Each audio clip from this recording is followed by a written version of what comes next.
Hello, everyone, and welcome to this week's episode of Cerberus at the Gate. This is episode 61. We are airing on Saturday, January 24th, 2026. It is 1:30 p.m. Pacific time. I am Peyman Askari. I'm joined by my two co-hosts, Mr. André Meloche and Timothy Knight. André, let's go to you. How are you doing? Pretty cold, pretty cold. And I was suggesting to you, Payman and Tim, before we went live, that we would do a triangulation. You know where you are, where Tim is, and where I am. It's minus 26 now. So maybe we will all be comfortable if we just average the temperature. Normalize the minus temperature.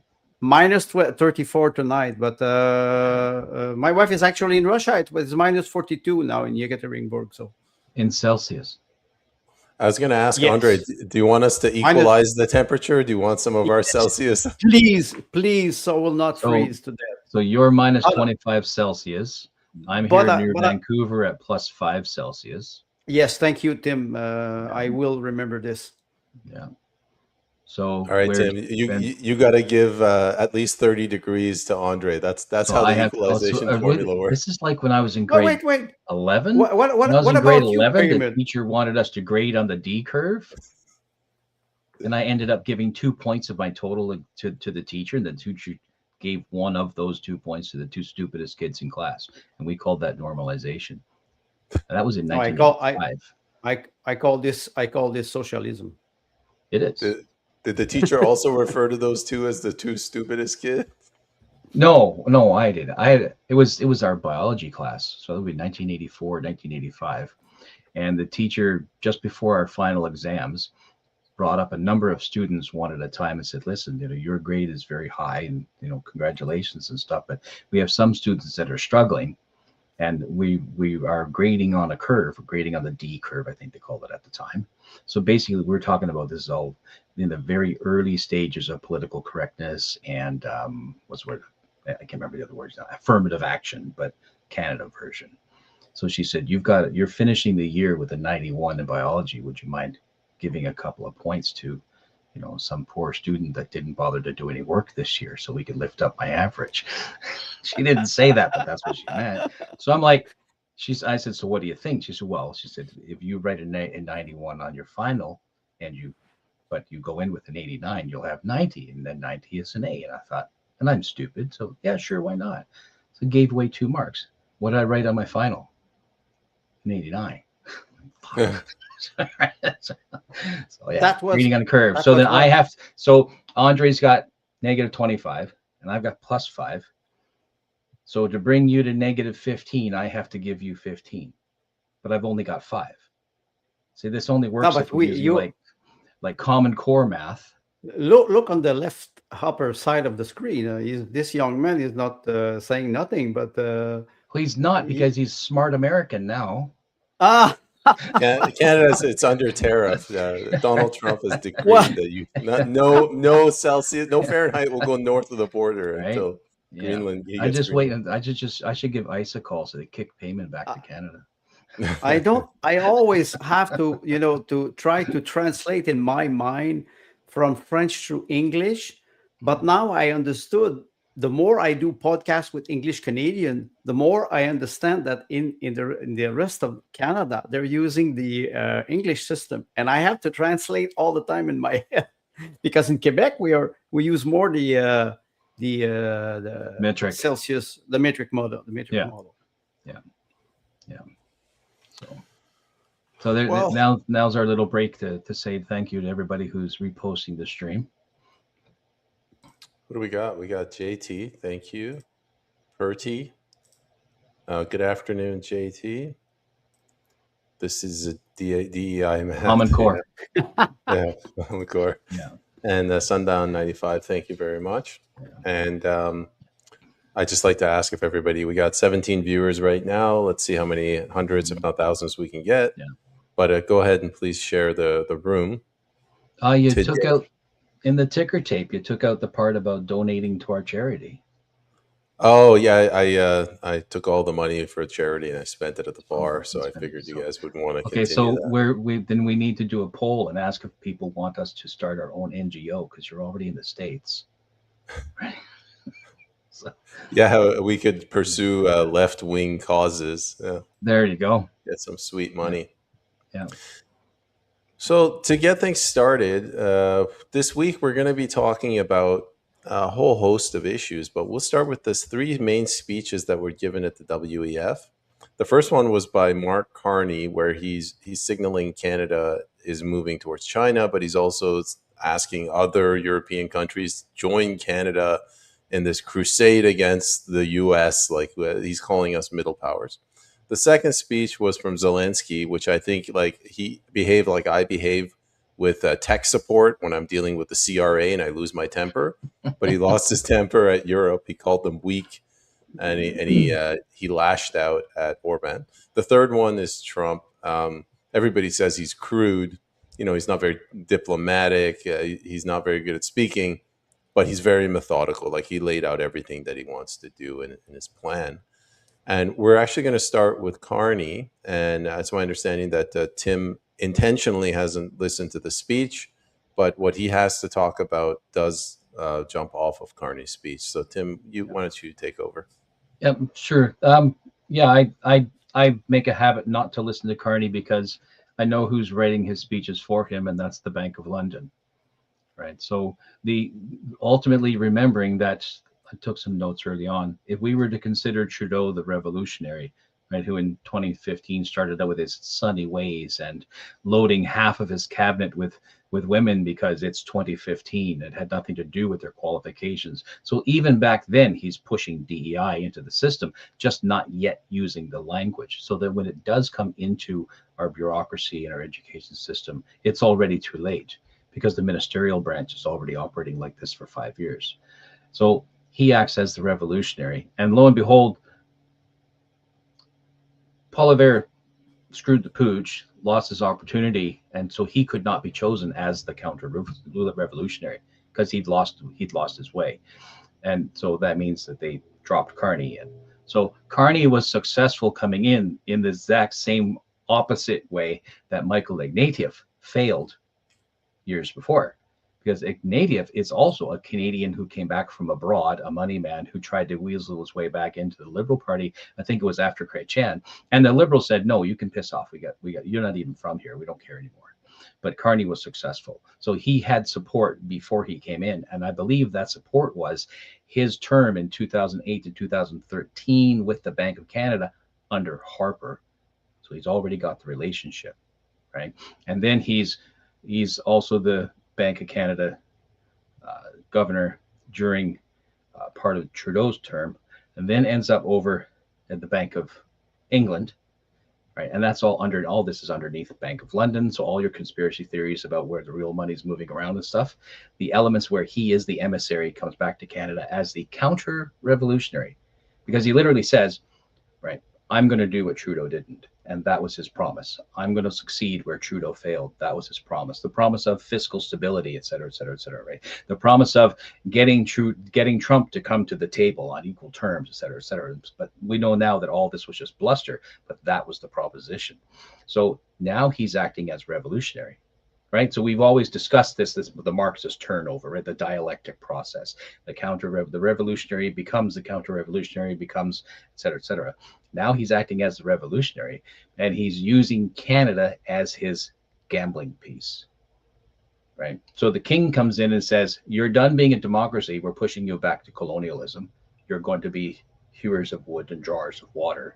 And then Carney says, "We're going to use the rare earths and our valuable minerals to fund the war machine over and defend Ukraine against the evil Russian Empire."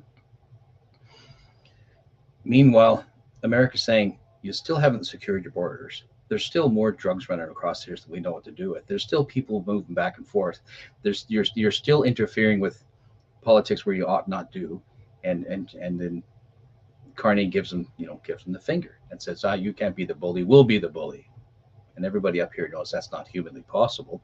On the side, he decides that he's going to go and tighten up a relationship with China, which Trudeau had initially begun to push through.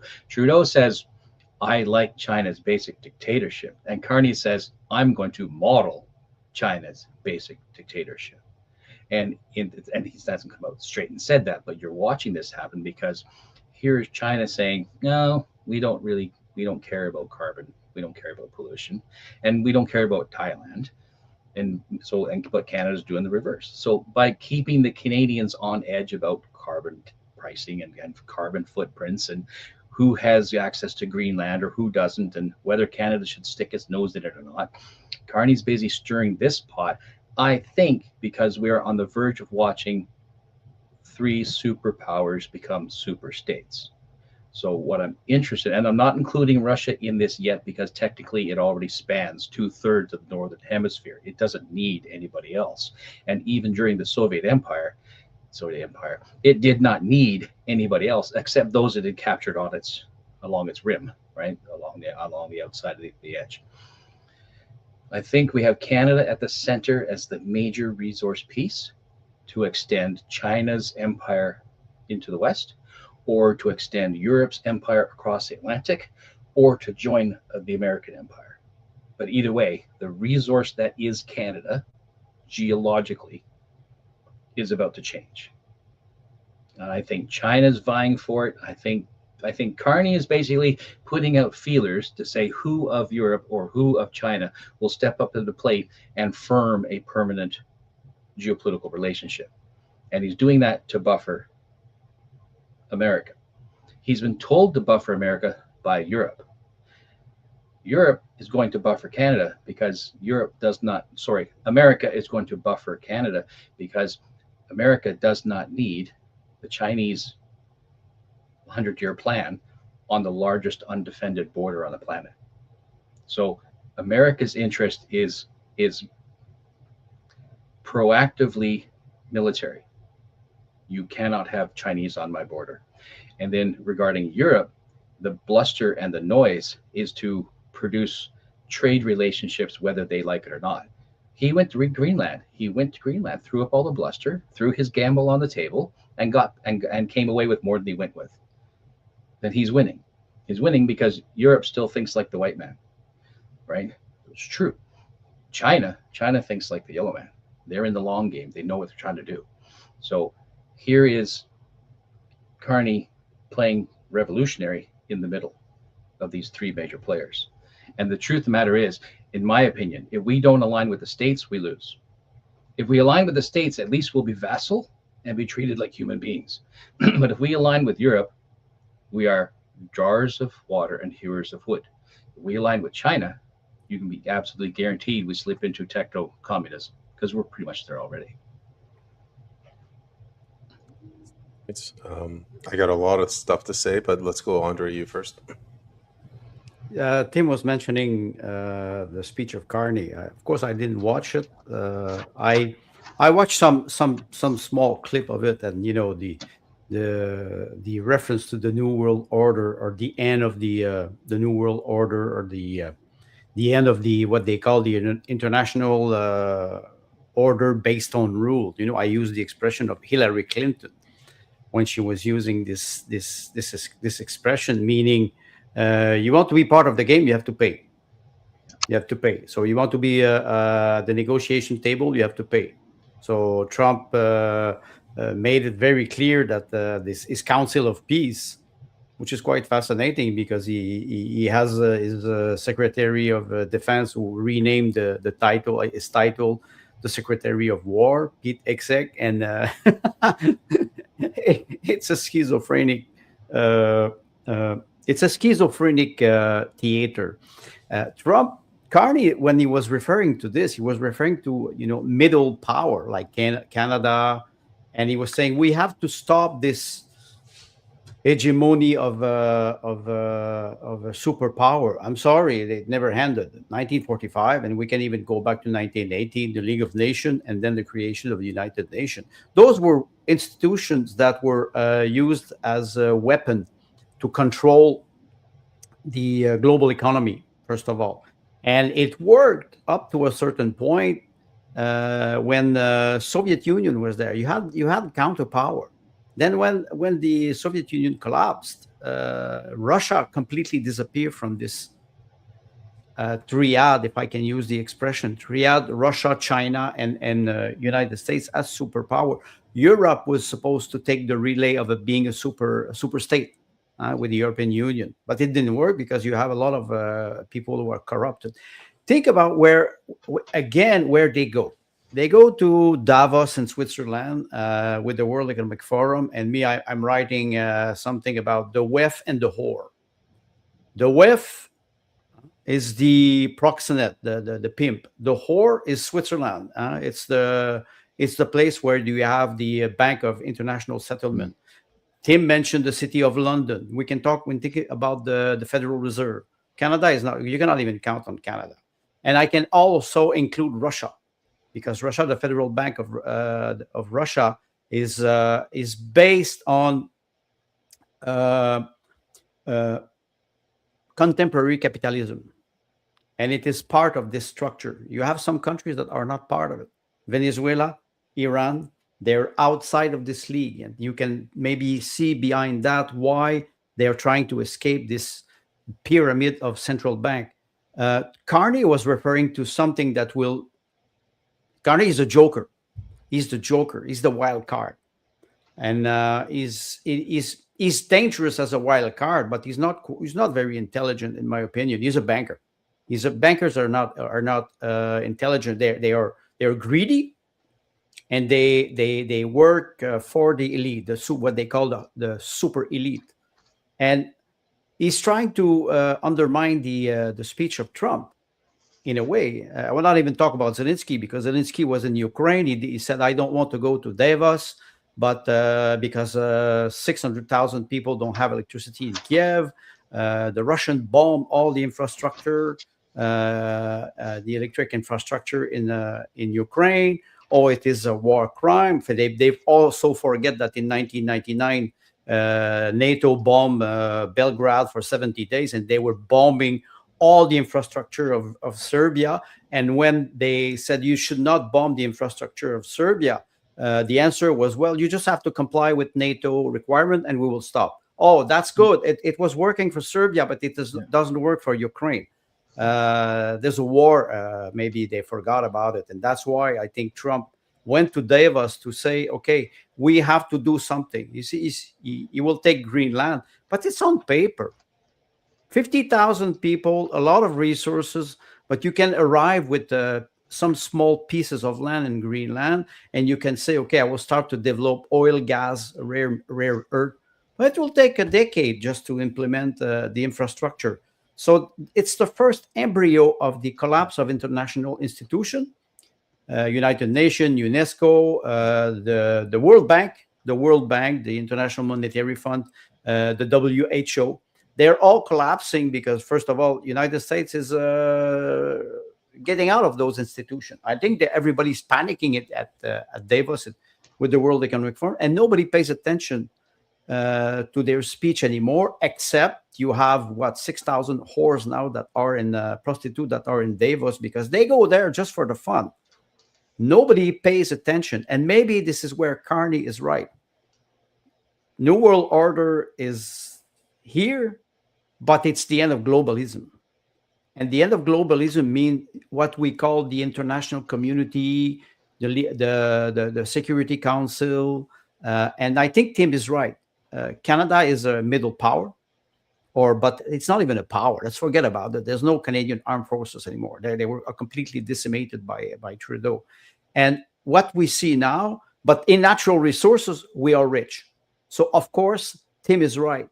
Having a communist or socialist authoritarian regime north of your border does not suit the interests of the United States. And I think we will have to pay attention to the outcome of this negotiation. I will just end on that. The famous Peace Council. Trump removed his invitation to Carney, and he invited Vladimir Putin. And Putin, Putin is a very spiritual man. He said, yes, we agree. We can go and join the council, the Peace Council, and we will pay $1 billion. You can just take the money from the asset that were stolen and that are in Belgium right now. Of course, they will not go. They will not go. Putin knows very well that they robbed and they stole $350 billion of Russian assets. This is the Far West. Welcome to the Far West. Take out your guns. Yeah. Canada is Africa 2.0 in the colonial era. Canada is Africa. They're coming to take our resources. I find it just one thing. They're coming to take their resource. Sadly for Alberta, it is very interesting because you sell it to us willingly, or we will take it. That will be interesting this year. Sorry, Peyman. You're like Inspector Columbo. You know, one more thing. One more. Yeah. We all saw this coming. Like the United States, they can't sustain the position as a global hegemon, and I just didn't expect it to come this quickly. And if it did, I thought it would just all come crashing down. People might disagree with me, but I think Donald Trump has handled this masterfully. He just single-handedly dismantled the United Nations, and no one's talking about it. They've withdrawn from 63 offices of the UN, and magically you have this coalition of peace, or this Council of Peace. Mm-hmm. Well, it's just UN 2.0. Yeah. I heard a really interesting theory as to why Donald Trump wants Greenland, because if it's for military bases, they've been up there since the 50s. That's right. They could have asked for a military, and if it was minerals. They said that what Trump is doing is he wants Greenland out of the hands of the EU because he doesn't want Europe to become a superpower. And I'm reminded of something that they used to say in the 90s about NATO. The purpose of NATO was to keep America in, Russia out, and Germany down. And now that America is trying to pull out of NATO, you really feel like NATO is falling apart. So NATO was sort of like the structural integrity that kept Europe together. With no threat of a Russian boogeyman or Soviet boogeyman, it got harder. So they had to go around looking for wars because, you know, if you have conflict with your siblings, nothing unites you like an external threat. A threat could be anything, but it brings you together. Yeah. So Russia's gone. Germany is not really, it's no longer about keeping Germany down. And now America is pulling out and Europe is falling apart, which brings me to Carney's speech. If you look at all of the leaders in Europe, they're all low caliber. I don't like Carney, but he's a little bit higher caliber than Macron, Merz, Starmer, Maloney, or the bar is quite low, especially with Macron and his sunglasses at the. Oh, he's getting his ass kicked by his wife, but like they're scraping the bottom of the barrel. His wife, and let's not forget. But like Europe is doing everything they can to appease Trump. And then Mark Carney goes out there and he gives this speech that signals a departure from the American way. And I'm thinking, who the hell is Mark Carney talking to? Even if the king told Carney to do this, I'm like, who's your audience? It's not America. It's not Europe. China is that whatever. They'll take our assets if they want. And I just can't believe that Donald Trump will allow this to happen. Even if we sign an agreement with China, he'll just come in and he goes, I'll tell you guys what, Canada, I'll give you protection. You can withdraw from all your agreements with China and we'll make it null and void. And that's how he'll do it. I'm just going to disable my camera for a second. Go ahead, Tim. So the idea of Canada being the new Africa remains that, let me segue for a moment. During the Bond era with Pierce Brosnan, which is right after Perestroika, right after Glasnost, right? A lot of the conversation in the narrative during that era was Russia is no longer a threat, quote unquote, right? We are no longer under direct threat of nuclear conflagration with Russia. So then in the Bond series, they're looking for the new villains, right? So there's where you find these other crazy, right, super villains. And the discussion in TV and movies, sci-fi and high adventure stuff, spy movies, moves more toward the rogue entity. Well, your general culture is no longer recognizing NATO, right? as an effective deterrent against an enemy that has, as far as the people are concerned, has been neutralized. Because from my view, in 1989, I watched the Berlin Wall come down, and I'm thinking, oh, it's over, right? Because when I was in high school in the mid 80s, the actual risk or thought of actual nuclear war was a daily thought. It was on our mind quite a lot. So then the wall comes down, and suddenly we are in the collective mind, and that's what rules. That's where the people are. So you speak at where the people are. NATO becomes ineffective. It's no longer needed. I think the messing around with Ukraine, aside from the whole Serbia reenactment, because I think it's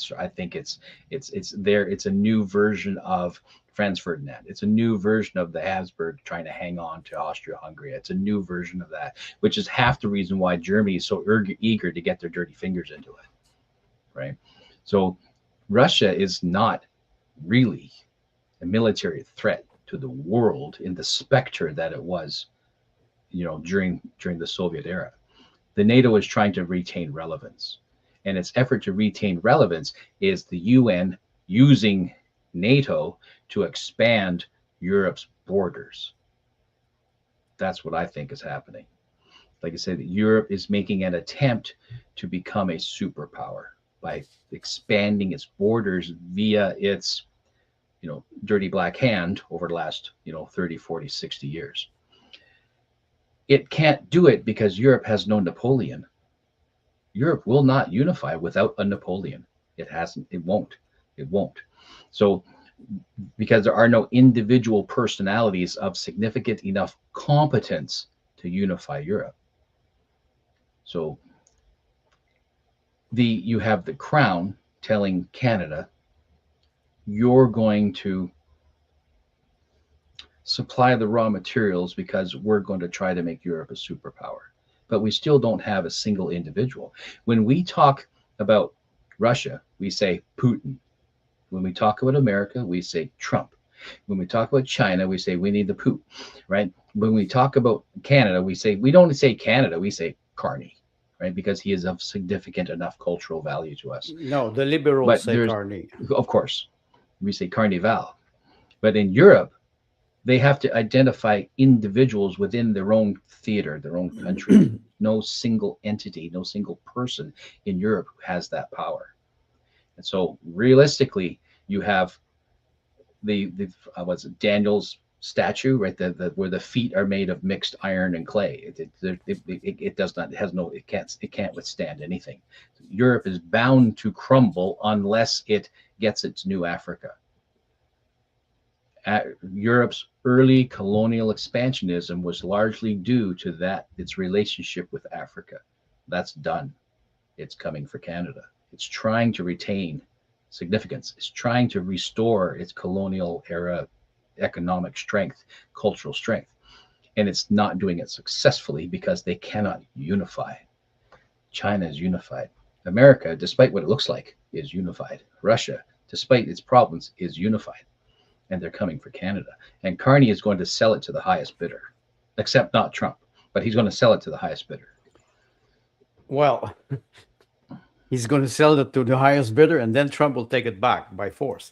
You were mentioning something, and 2 points that I want to go back on. John Mersheimer had an interview this week with Judge Napolitano, and he was talking about the international order based on rule. And he said it worked during the Cold War because there was a balance of power between Soviet Union and United States, who were the two superpower at the time. There was no threat from Soviet Union. It was not the idea. The idea was to be able to have a balance in Europe. And when I look at this, I have the tendency to agree with him. During a short era, let's say 1955, after Khrushchev, or at the beginning of the era of Khrushchev in Soviet Union, and with the arrival of JFK, and with the Cuba crisis, there was diplomatic discussion. That was 1955, 1965. And after the assassination of JFK, it started to decay because on both sides, in United States and in Soviet Union, I have the impression that, and with Europe, Russia, and United States, I had the impression that it was a Mexican standoff. All those institutions, they were there to make sure that no superpower will dominate the other, except United States and NATO. Let's not forget in 1989, when the Soviet Union collapsed, the Warsaw Pact was dissolved. I think it's 1991, because all the pseudo republic of the ex-Soviet Union were proclaiming their independence, but they were completely bankrupt. But they were proclaiming their independence. Oh, I'm free, but I have no money. And then NATO started to expand because it became corrupted from the inside. You mentioned something important. Europe, the European Union, it's a union of snakes. You cannot unite a union of snakes, because the feeling of nation in France, even if Macron is a total fake, you still have this culture in France, in Italy. The wild card in Europe is Germany. And Germany is always there to either to poke the bear or to supply US. So Berlin, big surprise. And why did we have the Berlin Wall? Why did we have the Berlin Wall that separate the East and the West? That was the line between the structure of Soviet Union at the time and the structure of United States and Europe as vassal, like you mentioned, because United States was supposed to have freed Europe, which is not true. It's most of all it's Soviet Union. And when you arrive at today, you have the same line, but with morons and idiots as a statesman or stateswoman. Think about Friedrich Merz. Think about we will not even talk about Keir Starmer. It is irrelevant, but they are dangerous because behind Starmer you have the MI6 that is aligned with the CIA, and that is aligned with the Mossad. And Nick Hudson, who had an interview with David Garner on the podcast of David, he said something important. Those agencies, they're above the state.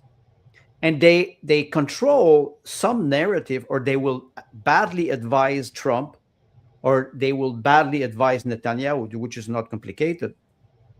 When we look at what is happening now, everybody is in a Mexican standoff. Everybody's checking everybody. And Tim is right. Who's the highest bidder? I refer to Trump as Don Corleone.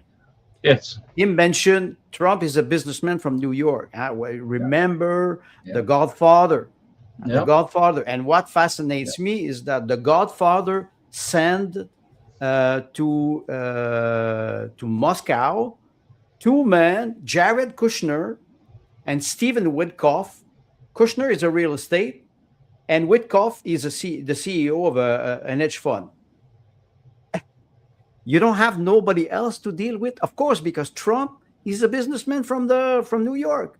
So it's the only thing he knows. And I will just end on one thing: the Nobel Peace Prize, the letter that he sent to the Prime Minister of Norway.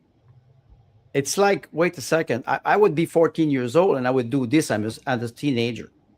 You don't act like this if you're a real statesman. So I think in one way, Trump is forcing the end of those international institutions, but he's doing it like, he sends his bully to force people. But on the other side, forget about Europe, but on the other side, you have Putin, but not only Putin, all the structure of Putin, it's quite solid, even if they have internal problem. And you have Xi Jinping. Those are not junior negotiator, and you have the protocol that you have to follow. So Trump, in my opinion, is just making fun of the World Economic Forum and Davos. The beauty of it is we're watching old world behavior, Europe, right? Still acting like the self-affected aristocracy, right? And then you have the merchant class who've been climbing up the ladder and up the ladder and up the ladder, are now in conflict with the aristocracy. So that you have these conflicts happening up in Europe, and they're all just fighting over the same things. You have China, which has been doing China for 5,000 years. They know the slow game, they know the long game, and they're more than happy to wait for the enemy to make the mistakes before they make their move. America, being largely new money, behaves brashly, behaves immaturely. It behaves this way. If Trump's mentors and his viziers, right, are effectively engaging with them and saying, you need to engage with the world, not the way Europe engages. You need to engage with China, not the way China engages. And you need to give Canada the smackdown and remind it who's boss, because you've been monitoring the DO line since 1941, right?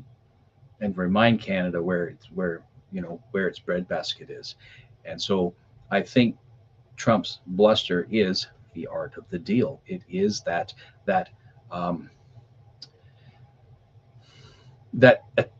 Sicilian bravado, right? Right. It is that language. It is that bluster, and I think he's exceptionally good at it.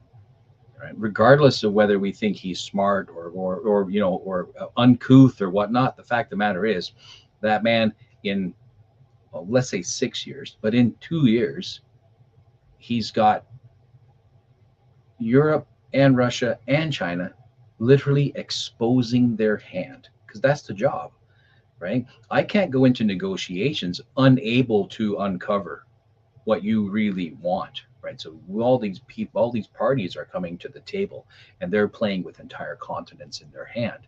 I need you to show me your hand, right? And with Europe, not too terribly difficult, because I insult your intelligence, I insult your mother, right? I insult your hair, right? So I take the low, dirty shot.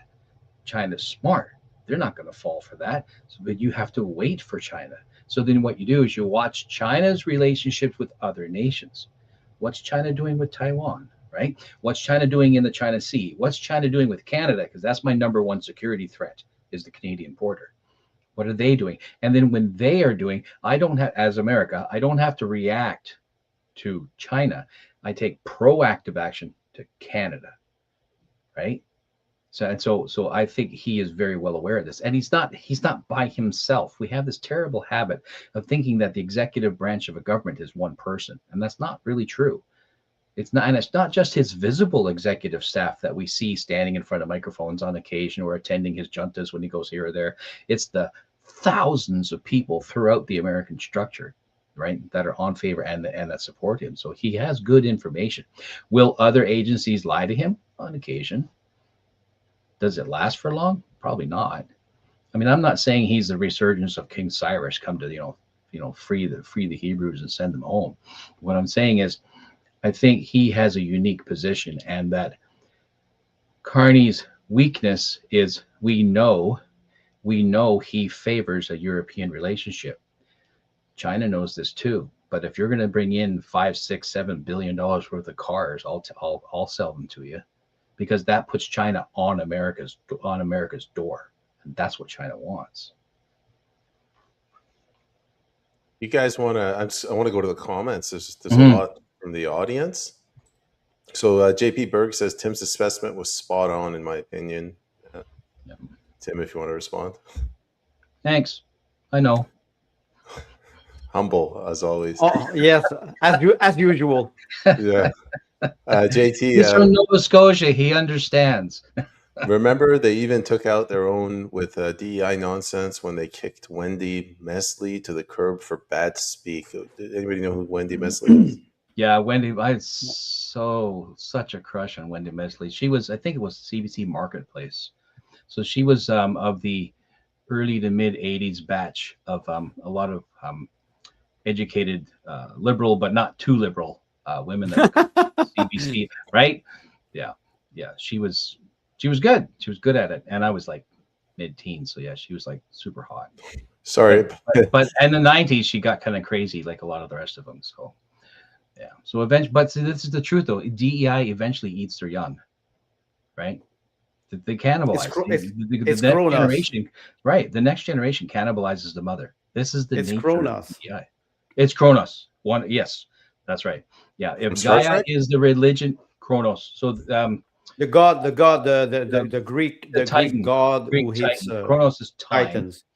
Gaia is Mother Earth or Earth, right? So Kronos makes babies with Gaia, but he's so jealous that no one get Gaia's attention except him that when before her babies are born, and these are the other Titans, he eats them, right? Seems reasonable. Right? Yeah, it's a Moloch reference, historical. That's correct. So it's the idea is the ideology eats its own children. Yes, and in the Greek gods, you have this. This is a phenomenon that happens often because in many gods in the mythology, they are fed with their own children. They're fed. It was like a ritual. Yeah. But So, you see, Peyman. You don't know who is Wendy Mesley because you're too young, and me, Yeah. I don't know Because who you're too old. she were. No, because I was disconnected. He was. But he- yes, because he was maybe because I'm too old. he was in Quebec. And So, exactly. for audience that's There has that's to be a CBC Quebec female reporter. I'll figure it. I'll remember one for him. all right. Moving on to the next question. Dale Richardson. Canada is an instrumental part in the globalist agenda. Let's go Tim, Andre, and then I'll go. Well, Canadian Shield, right? Largest single exposed, basically, practically exposed ore deposit on the entire planet. It basically goes from about the middle of Saskatchewan all the way over to the Hudson's Bay, and it's just iron and nickel and copper and all this valuable basic construction material, and it's all there. It's all there. You go into the high Arctic, you're going to find diamond. I mean, not that diamond's as rare as they want us to think it is, but it's there and it's good quality, right? All these resources. We have trillions of trees in Canada. We have more fish than we know what to do with. Canada has 99% of the world's fresh water supplies. We're it. Like if Nestle had money, we would change Canada. It would be Canada by Nestle. I shouldn't say it out loud. I'm going to give them ideas. Right. Yeah, he's right. 100%. Because we bled there's nothing in Australia. We took whatever was useful out of that a long time ago. And we bled Africa to a point where it will probably never effectively, well, not in our lifetime, that's for sure, recover. So what's left? We don't know what inland China looks like because we can't get pictures, but we know that they've been busy at it. So because they are down in Africa now getting raw resources, right? So we have to protect what's here. Alberta saying, we're done, we want out. We're like, why don't you just put a wall up around Alberta and tell everybody to piss off? Right. So rather than looking for, daddy America to save you, close your border, exercise some protectionism, make a relationship with Saskatchewan, right? An economic relationship, right? And close it off. And then say to British Columbia, you need to move over this way. You want to sell with us this way. We're done bending over. We're done being the nice guy. You come through our door. Take your shoes off when you get inside. And they need to be more aggressive. This should be more protectionist. Andre? Well, I've said that since many years. Canada is the attic of the United States, and they come and pick up the resources whenever they want. In 2002, yes, when I was a business trader at Hydro-Quebec, we were dealing on the spot market, energy, power, and we sold 900 megawatt for 4 hours, and we made $4 million because we manipulated the market. And I can guarantee you, the Americans did not like it at all. The next day, we had lawyers from Wall Street in the head office at Hydro-Quebec in Montreal, and they started to implement what they call extraordinary corrective measure, forbidding people not to manipulate the market, but because we were able to propose, let's say, 900 megawatt at $50. And after that, we just we withdraw our offer. So the price went skyrocket, and we bought back the energy very, very cheap.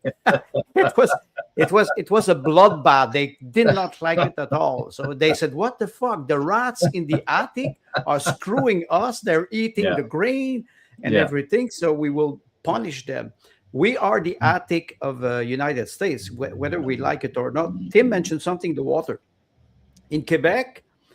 Companies like Nestle or like those people who Esca, those big multinational, they pay. I think it was 3-4 years ago, they were paying what for the amount of water, millions of liters of water they were extracting. They were paying a fee of $200,000 per year. Yeah. With it is like then you can see the amount, millions of bottles that they sell, $3, $4, $5 per bottle of 75 100 milliliters of water, tens of millions of bottles. They were making what, $600 million of profit with paying a fee of $200,000 in Quebec, only in Quebec. So he's right. He's right. We're just a part of the globalist agenda. Yeah, and arranging relationships like that end up being extraordinarily beneficial to the company and painful to the consumer and then the taxpayer, who end up paying more for a product, much more than it costs to be produced, and for the taxpayer, who is inevitably picking up the difference on it. The benefit is the government or minister or premier, when they're out of office, they're effectively guaranteed a position in that company. So they're literally carving the rest of their career by taking advantage of the ignorance of Canadians down at the bottom. Right? And we permit companies to lobby the government. I'm sorry, but you're a company. You're not a human. You don't get a vote. Piss off. But we permit it. Right? So we've brought this upon ourselves. Right? Well, we brought it up on ourselves, but like you're mentioning, it's the revolving door. Their career, as soon as they're co-opted, let's say by the Oxford or the highest bidder. No, but as soon as they are trained or selected to go to Oxford, and then after that they get out of it, the young global leader. After that, their career is all fixed. Either you're in the government or you're in the lobby, and you just go around the revolving door like this. And when you're inside, you will favor your friends, and when you're outside, it's what, 50 years like that. Yeah, and because these are corporate political relationships, that's new money talking. That's the new money relationship.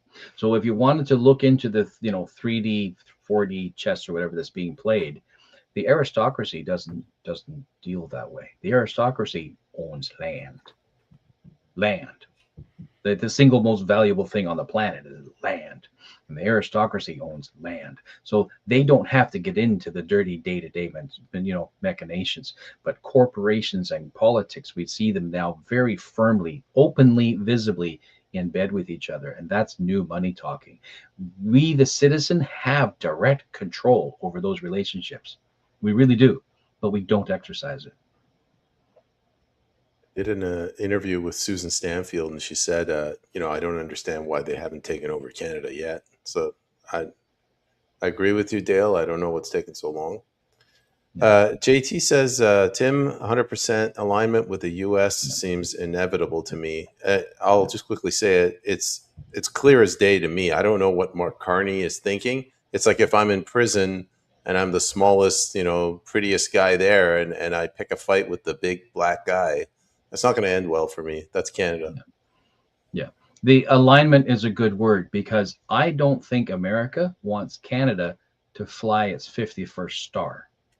Well, 51st through 64th or whatever, right? I don't think America wants that. And I don't think they want to add green to their flag either. I think America wants a geopolitical structure, right? Like Rome. What a surprise. You can still be Egypt and do your thing. You can still be Greece and do your thing. You can still be Gaul. Well, maybe not Gaul, because screw the French, right? But so that the North America is permitted to continue to operate in this independent cultural autonomy. But in the trade bloc, now we're using the word bloc, right? BLOC. That's what America wants. And in doing so, they secure, I think it's really funny, they secure Panama and Greenland in 1 year. Because last year he joked about it, right? Maybe I want Panama Canal. Maybe I want Greenland. And last year he's joking about it, but he's not joking. He's actually hinting. Because now with Venezuela, he's effectively captured the entirety of Central America. And now he's yammering on about Greenland. Well, if he's got Greenland and he's got Alaska, now he has control of the Northwest Passage. Do you want to comment, Andre? And then I'm just going from question to question. No, I do agree. I will just make a small nuance. You can say that you will take something. After that, you have to defend it or you have to develop it. So, and don't forget, Trump will face midterm in 9 months, right. 10 months now. So he has to accelerate the pace. That's because what is happening inside of the United States in Minneapolis and how it is unfolding. Maybe he has to accelerate the pace. This is maybe why I say maybe it's a historic moment now. Yeah, it is. I mean, what happens when when at the midterms, the House and the Senate flip and go Democrat? Because they probably will, because that's historic. That's history. What happens?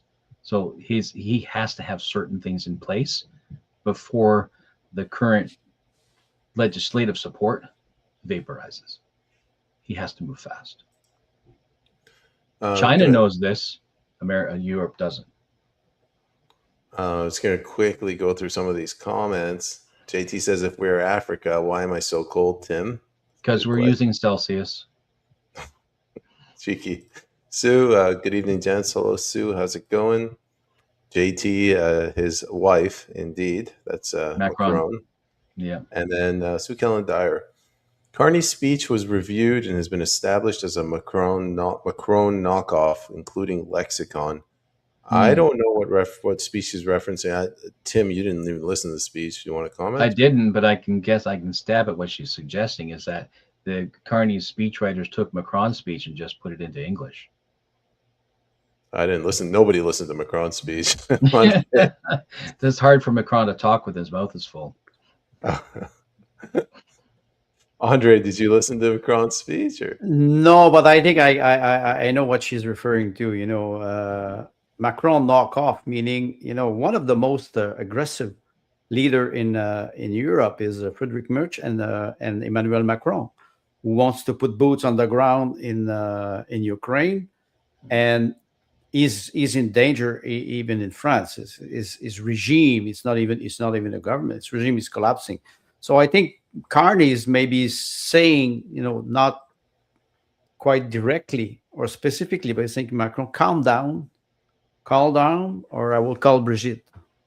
I also think that Carney is busy trying to establish himself as a respectable voice among Europe, because that's never going to happen, because Europe looks down on Canada, always has, because Canada is just a colony full of reprobate Irish and Scottish and Welsh and the French who never got along, and the Spanish and the Portuguese, et cetera, the Dutch, et cetera.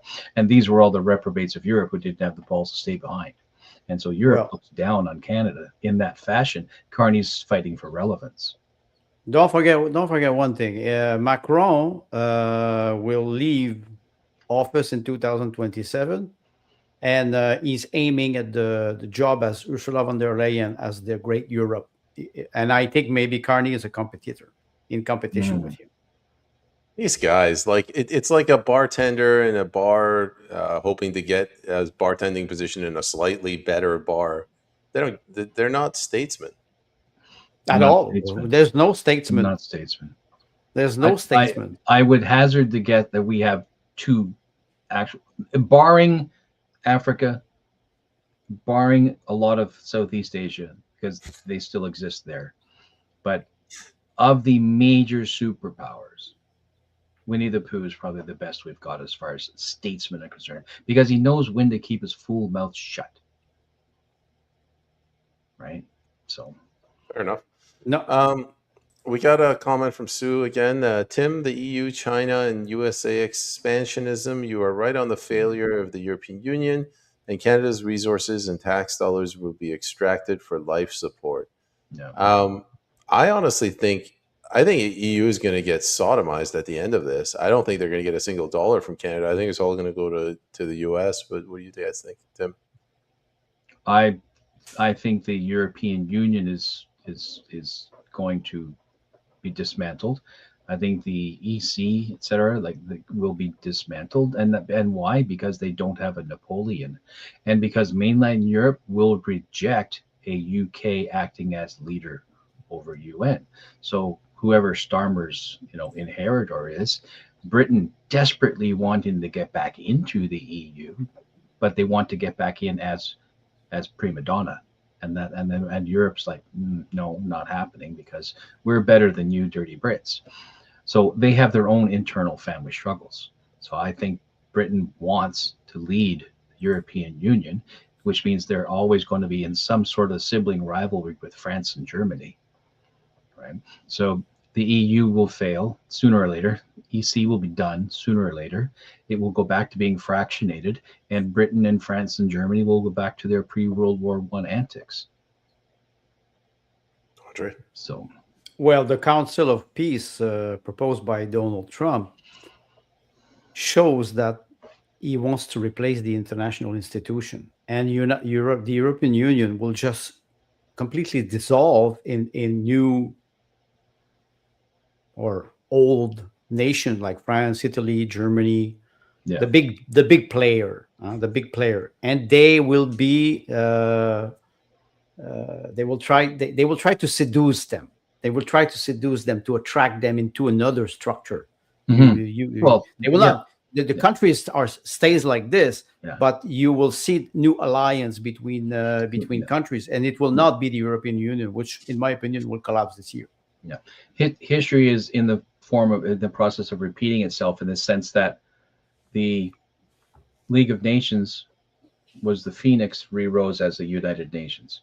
So now the United Nations will rise into something else, right? Or the EU will rise, because the two are effectively indistinguishable, in my opinion. So they will rise into some other structure. And I think it will be America that is instrumental in making both of those phases happen, because it was FDR responsible for starting the UN, if I'm correct. Right? So where it will be different, and historical memes just brought it up in the comments, this is very important. At the end of World War I, the United Nations was predominantly European peoples. But the nations that would be responsible for whatever this new European structure is, will have a considerable population of Muslim voters and Muslim influence. That's going to change the flavor of whatever comes next. So, and Agenda 2030 ignores cultural influence. It just says, on paper, this is what we're going to do. But cultures look at that and say, yeah, that doesn't work for me. That to me is the wild card. We got a funnier comment from JT. They need to de-Stalinize. They need to Stalinize Ursula, or de-Stalinize. She's already Stalin. Put that in the comments. Historical Meme says this is a move from a new world unipolar world to a new multipolar hegemonic world. I think that's what we've been saying as well, Tim. Yeah. The problem with the multipolar hegemonic is the families will further move away into the shadows, and it'll be the corporatocracies that are the frontline players, and that are the and so most of the fighting is going to be there. And no matter what you do, it'll be the taxpayer who suffers. Andre? Well, the multipolar hegemonic world, and I will refer to Alexander Dugin when he's talking about this multipolar world, will not work. Because if you don't have any moral code, you can have balance of power, but we will end up in a new, what we would call neo-feudalism, where you have to swear alliance, not to a king, but like Tim mentioned, corporations. And if you don't comply, you're fired. Do we not already have? Of course we do. Of course we do. It's obvious. All the and I can refer to Malthus or the eugenist or the depopulation ideology, where we arrive at a point where you will have the hyper class and you will have the lower class, like exactly like when it was the era of the empire. We had a funny from the audience, historical memes. What was that old movie Metropolis, the giant machine that fed people into it? Yes. The machine was called the Moloch machine. Is anyone Moloch seen this? machine. Yeah.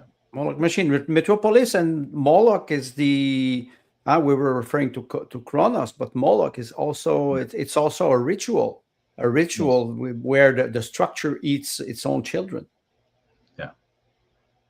Yeah, and Sacrifice.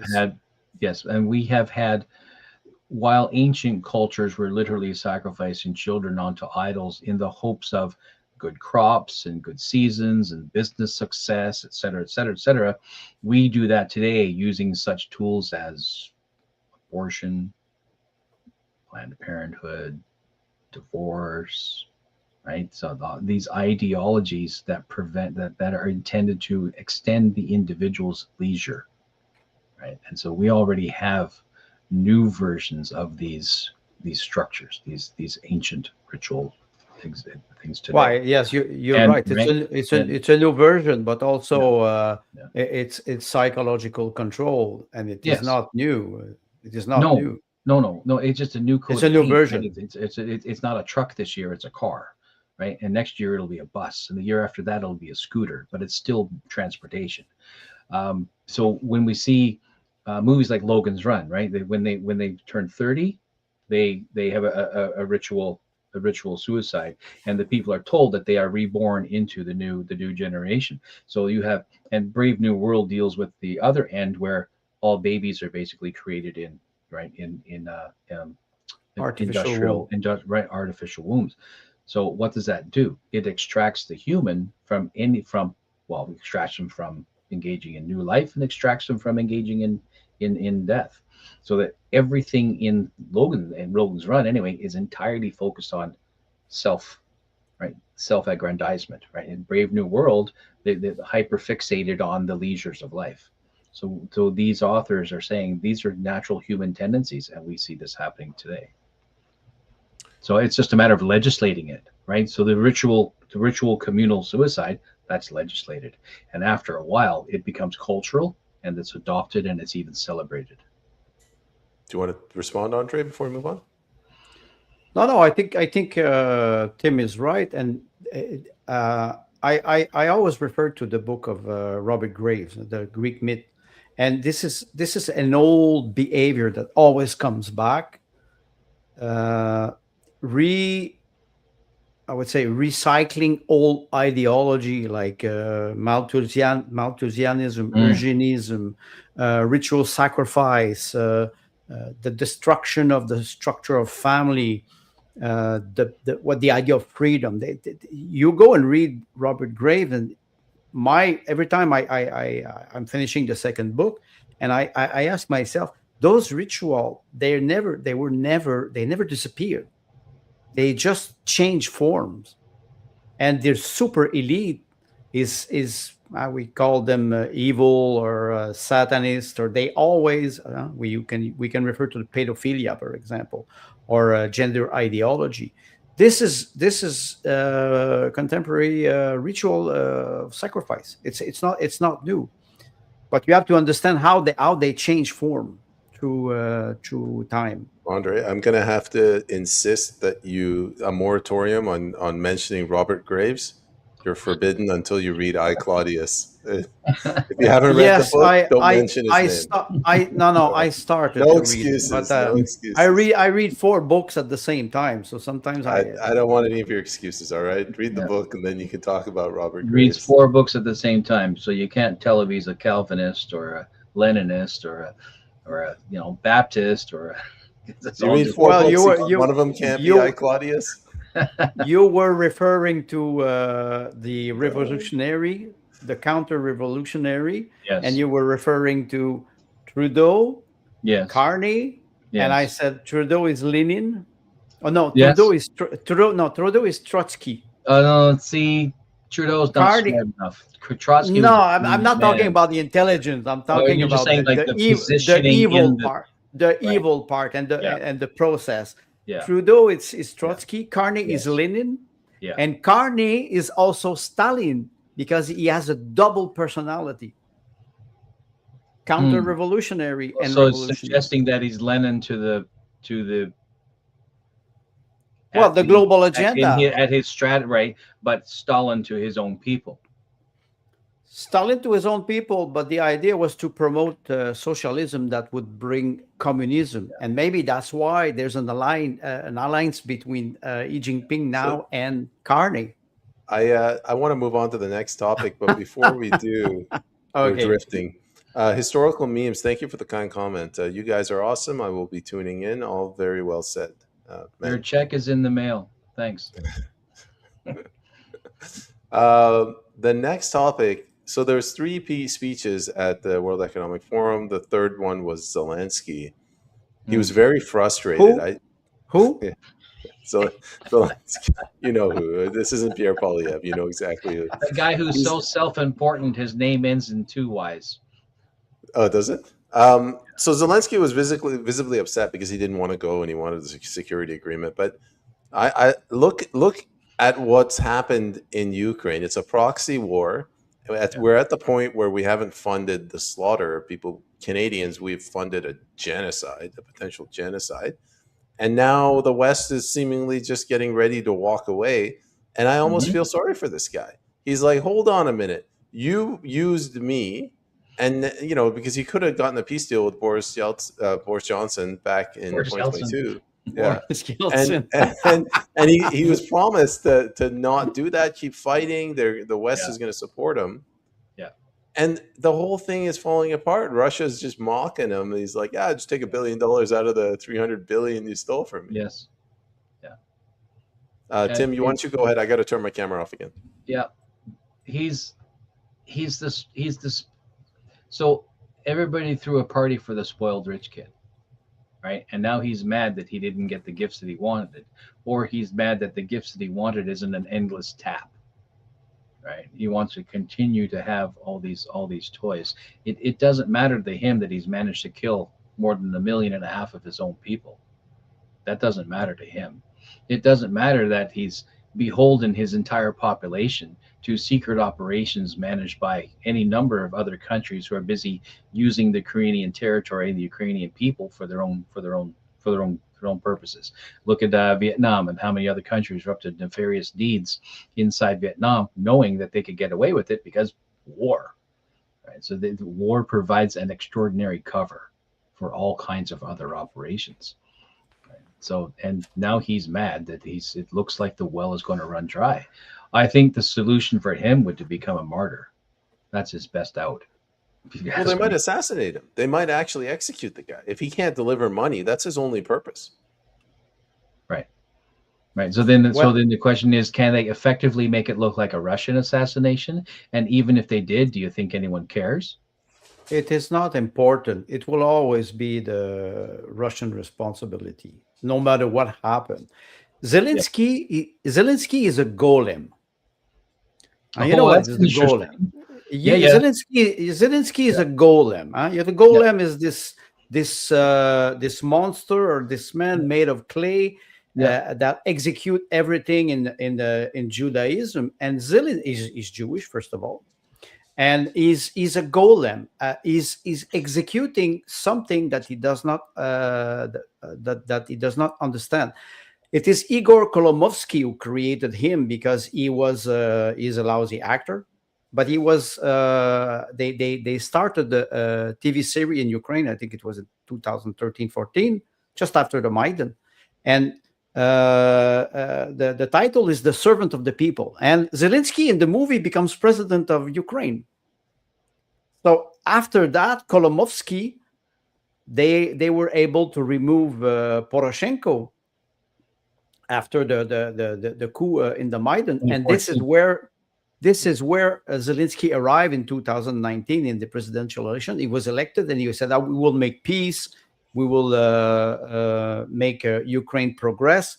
But he doesn't know what is what he's doing. He's just a golem. The golem has this characteristic of doing something. You have a remote control, and you say, okay, go pick up the car. The golem goes out, he picks the car like this, and he throws it away. Says, no, I told you to pick up the car. I mean, take the key and bring the car from the garage.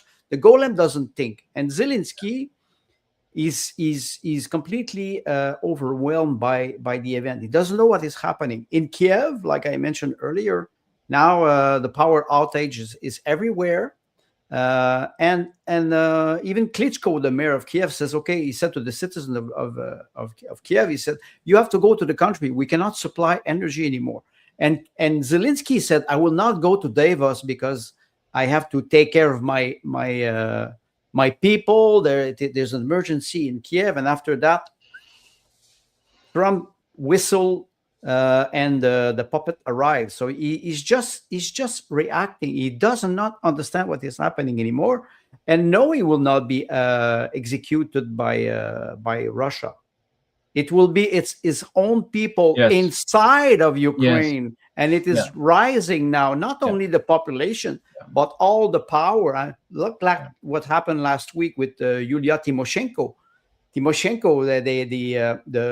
federal police went down at her flat. They discovered millions of dollars of laundry money. They arrested Yulia Tymoshenko. She was the prime minister of Ukraine in 2004, the first color revolution. And Tymoshenko, she did a press conference. She declared, she said, it's a vendetta. He wants to take me out of power because now all the snakes are eating each other in Ukraine. So in my opinion, what will happen now, it is not only Ukraine is finished as a country, but they will just take the piece. BlackRock took practically 75% of the territory of the west part of Ukraine, and that does not interest Russia at all. They don't want to Lvov and all the west part of the galaxy. They are not interested. What Russia is interested in, it is the old Rus of Kiev, the real historic structure of Kiev, of Ukraine. And that will include Kharkov and Odessa. It is coming. I think Putin was very clear on that. Lavrov was very clear on that. They said, take the deal now, or it will not be the same deal in 2 weeks. And it's been like this since 2 years now. And every time the United States tried to play tricky games with Russia, it doesn't work. Yeah, I agree. I think that any relationship with the West that includes a corporate relationship, Russia's going to say thanks, but no thanks, because we saw how you fucked us up with Perestroika and Glasnost. When your Western Coca-Cola and your fucking Levi's came in here and you messed and you went directly to our mafia and you made relationships and arrangements that undermined the will of the people and its government. And it took us years to get that under control. So the government in Russia is well aware we need to avoid Western corporatocracy at all cost. And so you have vanguards and BlackRocks of a variety of groups and types. They're itching to get into Canadian soil. Or sorry, they're already in Canadian Look at the tongue, they are. itching, right? Itching. They're itching to get into Russia, and they're itching to get into Russia in the same way that they are in the rest of the Western world, right? So where corporate and politics are sharing the same bed, right? But in Russia, it's not quite that way because they still have, believe it or not, there's still like an awful lot of aristocratic relationships in Russia. Of course, right? That are very closely tied to policy, not just government, but they're tied to policy and programs.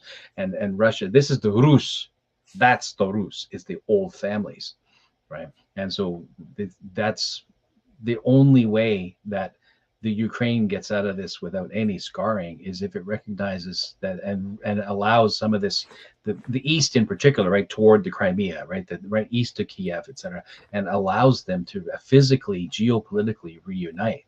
And if that were to happen, the Russian people's need will be satisfied because that freaking border has not moved in 4 years, and the people are like, we need progress because we're sending bodies. and they're coming home in bags. We demand progress. And Putin knows this. He has to deliver progress. And it can't include allowing relationships with Western corporations. Well, of course not. Except, well, you have to understand that you still have relationship when you think about Gazprom and Total Energy, which is a joint venture between French oil company and British oil company. They are in Russia. They never left. They never left Russia. You will have, manufacturers like Renault, like Citroën, like Mercedes. Yes, they were hit because they left Russia, Mhm. and now they would like to go back, but Russia's, nah, you don't come back here. For commercial business, no. But for energy, it's not the same thing. Total Energy, British Petroleum, they never cut their that's why the sanctions, the American sanctions, never really targeted the energy sector, uranium, gas, oil development, Yeah. except Nord Stream. But Yeah. that was to undermine the power or the collaboration or the alliance between Russia and Germany. And this is always the same Yeah. stratagem. Russia and Germany would bring Europe as a real superpower, much more powerful than the United States. Yeah. And they don't want that. Yeah. What Russia has historically been interested in is making Western industrialism and technological creativity and to make that part of the communist model, right? So you look at the Lada, for example, right, where it was early 60s, maybe the 50s, when Russia went to Italy and said, we want you to help us make a car.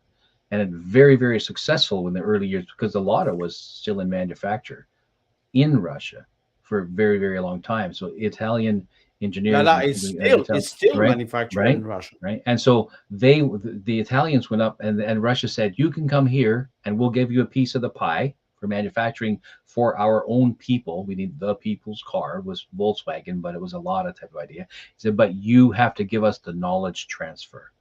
Russia has always, well, paperclip, right? That's knowledge transfer. They understood the value, right? You teach us how to do it, and we're smart enough to continue that ourselves afterwards. Russia's still looking for that because that's how do you become a superpower? It's like playing a game of civilization, right? You have these levels, right? You learn to read or you learn to write, and then you learn this, and you add technology, you add on top and on top, and your civilization increases its capability. And Russia is very keen on maintaining this capability, but in the Russian model, which is this is our borders, right? You do not, we do this ourselves, right? So independent ourselves. The Barbarossa in 41, was it? When 41, the Germans just ran roughshod right straight up to Moscow, and yes, caught Stalin off guard, but no, not really, right? He responded with a gazillion cheap tanks that could not individually do the job, but you send 250,000 tanks. I don't care what you are in your panzers, you're not getting away from 250,000 well, tanks. Russia has the physical manpower. It has the heart of a nation that's still patriotic, right? And this is, yes, it was 20, 30 years into, a Soviet power, a communist power, but the people were actually still patriotic, and that patriotism fueled early communism because it fought back against a Europe that wanted them to succumb. well, you're referring to maybe the superiority, knowledge superiority of Europe. I have to Yeah. disagree with you because the engineer, and let's not forget Yuri Gagarin, and let's not forget what was happening in Yeah. Soviet Union. How Yeah. they were educating engineers, physicians, and they were the best in the world. So they were not expecting Europe to teach them knowledge. This is I'm amazed sometimes to see how we are contempt toward Russia. The first time I went to Russia, I went to a hardware store with my wife, and there was a magazine of highly industrial tools for people, something like Home Depot. I open it, I said, "What the fuck is this?" the manufacturing product in Russia were extraordinary compared to what we have here in the United States. Yeah. I work for Hydro-Quebec, and we were dealing with Switzerland and German tools, because at Hydro-Quebec, we need performance. And when I retired and I was going to Home Depot, I said, what do we have here? I was used to having those tools from Europe. In Russia, it was an equivalent. It was an equivalent in the sense of knowledge, developing university. Where you are right is when perestroika arrived in 1990, everything, like all the knowledge was completely destroyed for about 15 years. Russia is still paying for this because the education system is based on the American model, which is you have the high school, university, but we see what was happening for about 15, 20 years in Russia. Now they're starting to understand what happened. Even Vladimir Putin, I think it was yesterday, he signed a presidential decree to go back to the old Soviet Union program of education in college and university. They go back to what they had in 1960, 1965, before Soviet Union started to decay because of high bureaucracy and looting. So that's one other aspect that we see. We see Russia as a monolithic power. You were right when you said, okay, Putin. No, it is not Putin. Putin is one part of the puzzle. All the military complex is so incredible. Martiana was saying the Russian military academy is 250 years old. It's older than the United States. Right. And that's why they had Napoleon. They beat Napoleon, Hitler, and now poor Zelensky. Yeah. If you could bring up historical memes latest comment, and he's right. I just want to address that.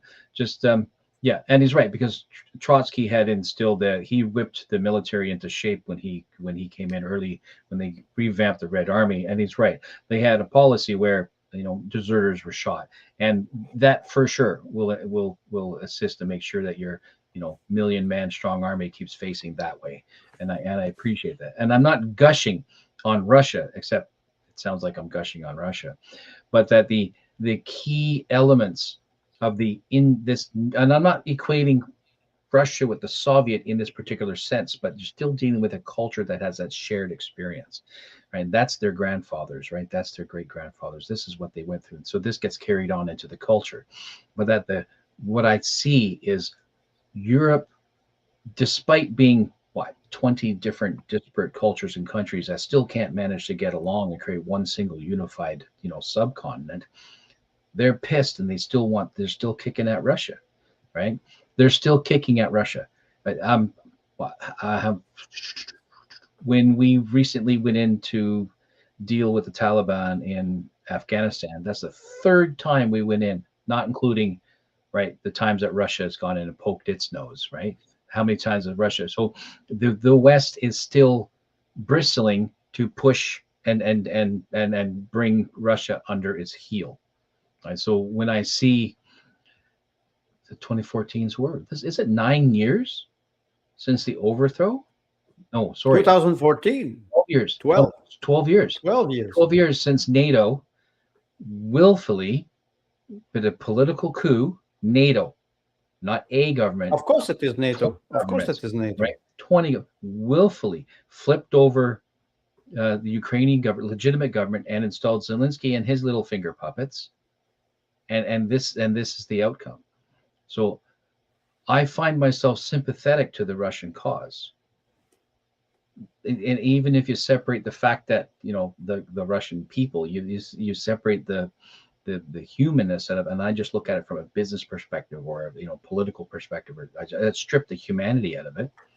Yes, NATO always needs a boogeyman. We no longer have the great bad Soviet Union, so we're always looking for a boogeyman.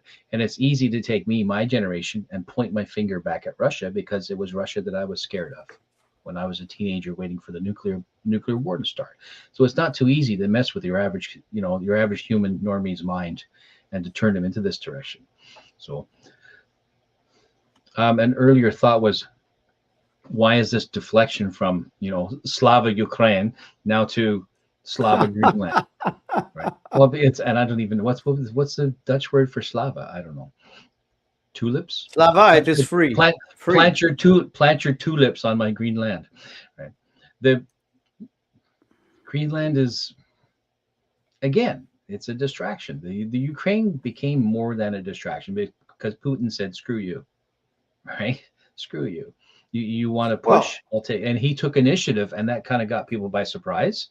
And so then people that we have to act, right? And Germany gets its nose bent at a joint because it's afraid of losing, Prussia once more, that type of thing. So it's pieces on a chessboard. We see it even in Canada. We see it in our own politics. Down here in BC, every 3 weeks, the topic du jour flips and changes. Right? And this is intentional because it keeps the average reader, the average viewer, the average citizen, keeps them hopping, keeps them anxious, keeps them worried, keeps them constantly aggressing. There's a concept in, not a concept, actually it's a cultural event that happens in 1984 by George Orwell, where at a certain time every day or every Tuesday, all the people go out to their town square and they just scream. And it's called the 2 minutes of rage. mm-hmm. And when we have that, we see that in our own culture today. Right? And so the idea is give them something else to scream at, which is bread circuses. You change the SIM card and it Yeah. works. COVID Yeah. mandate, Ukraine, whatever you want. Yeah. Maybe you bring, maybe Peyman, you just bring the picture that I put in the room. The Ukraine is the largest single country in all of Europe, with the exception, of course, of Russia, right? So in mainland Europe, southern, what they call that, a subcontinent, Ukraine is the largest single country, and it is a Yes, but lot of it, now, a lot of undeveloped. yes, but now the population, and honestly, undeveloped since 1992, when the Warsaw Pact ended and Right. Ukraine proclaimed its independence. They Yes. should have dissolved. They should have dissolved NATO. If they Yes. really believed in peace, they should have dissolved NATO. But that was not that was not the purpose. And now I'm Yeah. starting to think that the collapse of the Soviet Union, maybe it was the first color revolution. Right. And this is an hypothesis that I'm dealing with since a couple of days, because when you think about the comment is why they did not permit Russia to become part of NATO. Putin said it to Bill Clinton. He asked him. He said maybe we can be part of NATO and we can have an international alliance on security. And Mm-hmm. Clinton, at first, he was surprised, and then he said no. Who was behind manipulating Clinton? We would not City of be in London. this. Well, I don't know, but when you think about those alliance, NATO was always a paper tiger. There's nothing. They never defend nobody. Article 5, they never worked. Now even in Greenland, it says maybe Article 5 will not apply this time. It will never apply this time. It's like insurance policy. Oh, here you have a small character. We cannot cover your because not this time. It's never this time. Georgia Meloni, she was referring to this. NATO will disappear this year. Replaced by what? I don't know. So there's an interesting thought. And with all this brand new yammering about New World Order, which, first we get familiar with it with George Bush Sr. saying it way back when, right, in the early 90s. And now, so the idiot Carney lets it slip again, although I don't think he lets anything slip. I think everything he does is intentional. So now this burns in everybody's ears. Is it possible? Because making a new structure, a new organization, especially multi-continent in scope, that takes a couple of decades to get sorted out. So what if the destruction of NATO is intentional from the inside, but permitting other agents to do the dirty work for them, spend their money and time to make it collapse from the outside, or from the inside as well, so that the structure that replaces it is the New World Order, 2030/2050, right? So 2030, you get it started, right, with some major calamity, some major crisis, right? So you get it started. You get your central digital currency, and then you get your digital ID. You're basically adopting the China model, but you're doing it planet-wide. And you use a new world order as a replacement. Not that it's that word, it'll probably be a different phrase. They'll try to attach it to the UN because the UN is desperate to retain relevance. They'll be fighting against the major Muslim influences because the Muslims are like, well, we don't want a new world order unless it's the way we want it. So there will be conflict in that as well. But who's to say that the slow dismantling of systems that we have that have been since the Second World War is not intentional in order to make way for this new structure?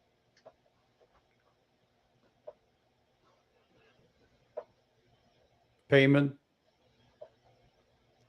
No comments, gentlemen. We're at the You- 90-minute mark. What do you mean? No, you were mentioning CBDC, digital currency. I think it would be the aliens. I totally forgot There about was a congressman in the United States. I think she admitted yesterday or 2 days ago. You know, they control us everywhere. She admitted and she said, I think it is possible, but I cannot disclose more because it's confidential. It's like you go near the door and you just poke a little bit people so they are curious. Do this with the cat. It's very funny. When you want the cat to come inside of a room, close the door. The cat will just scratch. As soon as you open the door, he goes away. It is not interesting anymore. So I think the aliens are in the paper. The next so thing. we're going Maybe to be that's like the next. grabbing, yeah. So we'll be buying tabloids off the grocery store counter, like the Globe and these old tabloids where, like in the movie The Men in Black, right? The tabloids are actually telling them who the aliens are and what they're doing and what they're up to. This is all actually intelligence gathering. Yes, but that's why I was referring to MI6, Yeah. Mossad, and the CIA. They create PSYOP. I think David Garner was there. He was talking about Trudeau and MK Ultra. But no, I think the subject Trudeau was not more interesting enough. Failing. You need intelligent guinea pig to do an experiment. Should we wrap up the show, gentlemen? It's 90 minutes. It's a Saturday night. Let's ask the audience if they're tired of hearing us ramble. I'm sure they are. They always are. I guess, I don't know. Thank you to the audience, and we'll see you guys next week. Same time, same channel. Like Peyman says, hug your children. Be good to your family.